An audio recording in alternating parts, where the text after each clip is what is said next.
Sarah Mitchell earns good money, yet every month she hits Friday with almost nothing left. Then one Tuesday night, she finally decides to find out where thousands of dollars have been disappearing, and what she discovers changes everything. She opens her banking app and stares at the number. $4,000, gone in 90 days. No big purchases she can point to, no emergencies. Just small things spread across 3 months that she'd never once added up. That night, she builds a spreadsheet for the first time in years and starts tracking every dollar. What she finds terrifies her.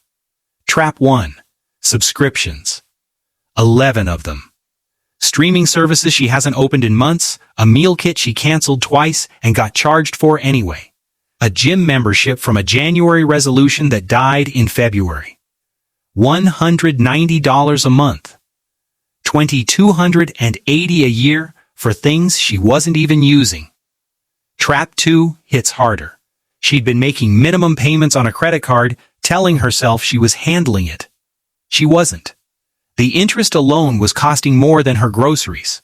She'd mistaken a minimum payment for progress when really she was just paying rent to a bank.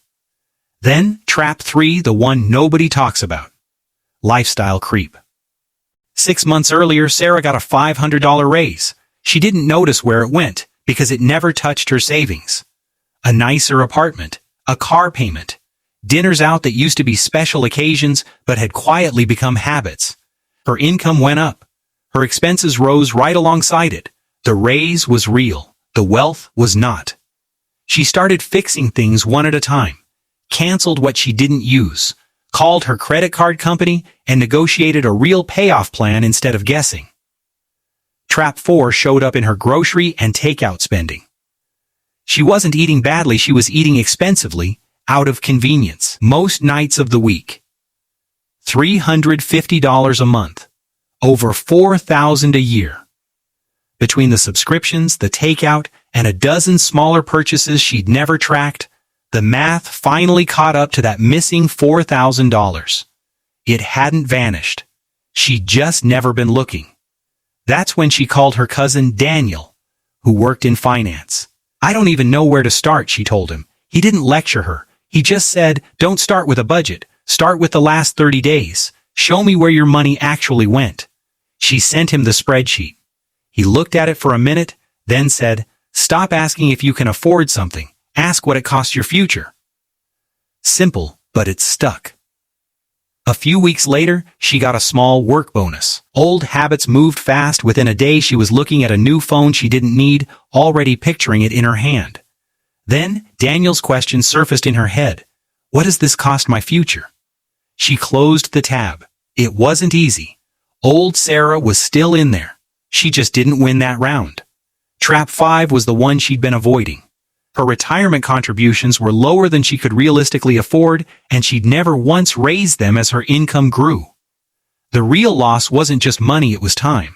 Every year she waited was a year that money could have been growing on its own. Trap 6 looked like impulse buying, but it wasn't really about the stuff. Deal furniture for an apartment she was about to leave. She realized she wasn't buying because she needed things. She was buying because it gave her a quick feeling of progress, when nothing else in her finances felt like progress at all.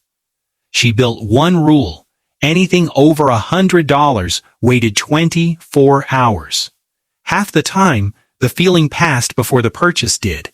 Trap 7 was the quietest and the biggest. She had never once checked her net worth, because she was afraid of the number. When she finally calculated it, she cried not because it was bad, though it was worse than she'd imagined, but because she finally understood something. The number itself hadn't been hurting her. Avoiding it had.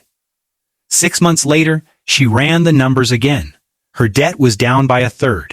Her savings account, which used to sit near zero, was growing every month. Her retirement contributions were higher than they'd ever been. She hadn't gotten another raise. She hadn't found a shortcut. She hadn't become rich. She'd become someone who finally looked. Daniel asked her recently what changed. She thought about it and said, "I stopped pretending I didn't know where the money was going." Sarah's story is fictional. The traps are not. Tonight, don't build a budget. Don't open an investment account. Just open your bank statement. Look at the last 30 days. Every dollar. Because the money you can't see is the money you can't control. So, what's the first money trap you'd eliminate?